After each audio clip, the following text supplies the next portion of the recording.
क्या हो गया रोशनी, बच्ची का इतना मन है तो ले जाओ ना। वैसे भी तुम हर साल तो जाती थी, तो अब बच्चे की भी आदत पड़ गई। अजी आप तो कुछ बोलिए मत, कैसे चले जाऊं बताइए। अब मम्मी तो रही नहीं है और फिर वहां जाकर भाभी भैया को परेशान करना अच्छा नहीं लगेगा। अरे ऐसे कैसे अच्छा नहीं लगेगा, तुम उनकी बहन हो तो तुम तो उनके घर जाओगी ना। मैं अभी सारे साहब को फोन करता हूँ, आ जाएंगे तुम्हें लेने। ये नानी के घर जाएंगे, नानी के घर जाएंगे। नहीं नहीं, आप उसे परेशान मत करिए, मैं खुद चली जाऊंगी। अच्छा ठीक है, तुम लोग सामान पैक कर लो। चलो मम्मी सामान पैक करते हैं।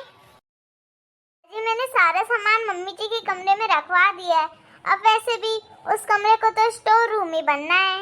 हाँ सही कहा रिया तुमने, हमारे घर में बहुत सारा सामान हो रखा है और हमारे घर में इतनी जगह भी नहीं है कि हम कोई से दूसरे कमरे को स्टोर रूम बनाए।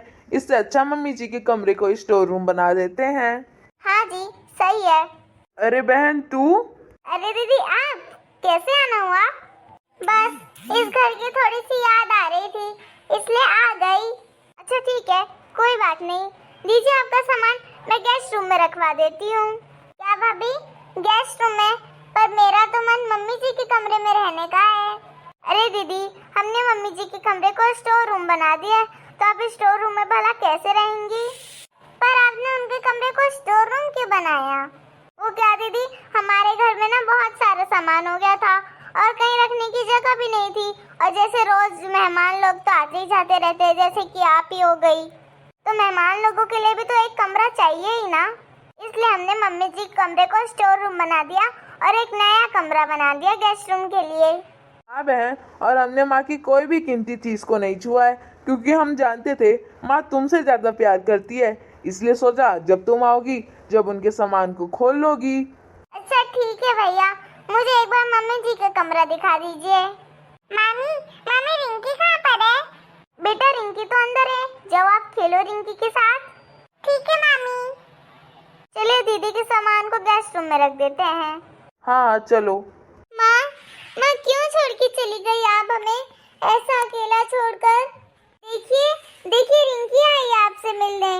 अब वो किससे कहेगी कि मेरी नानी ने मुझे ये दिलाया, मेरी नानी ने मुझे कपड़े दिलाए, नानी मुझे रोज कहीं ना कहीं घुमाने लेके जाती थी, मुझे मिठाई खिलाती थी। अब वो ऐसा कैसे बोलेगी? बोलिए ना मम्मी। मम्मी आपकी बहुत याद आती है, आपके बिना ये मायका मुझे मेरा मायका नहीं लगता। और आपको भाभी भैया ने कैसे स्टोर रूम में रखा हुआ है, लेकिन कोई बात नहीं, मैं आपको स्टोर रूम में नहीं रहने दूंगी। मैं आपको मेरे घर ले जाकर मेरे हॉल में लगाऊंगी, ताकि आते जाते हमेशा हम आपको देखते रहें।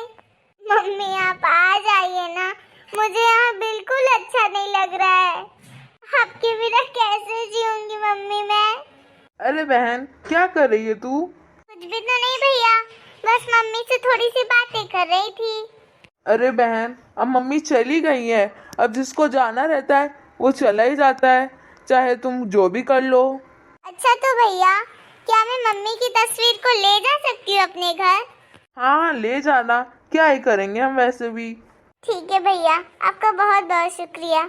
चल अब खाना खा ले चल। ठीक है, क्या करूँ मैं यहाँ, मुझे तो बिल्कुल भी अच्छा नहीं लग रहा। कोई बात नहीं, मैं परसों ही चली जाऊंगी यहाँ से। मम्मा मम्मा मुझे यहाँ बिल्कुल भी अच्छा नहीं लग रहा, चलो ना घर चलते हैं। और नानी कब तक में आएगी यहाँ पर? क्या हुआ बेटा, आप रो क्यों रहे हो?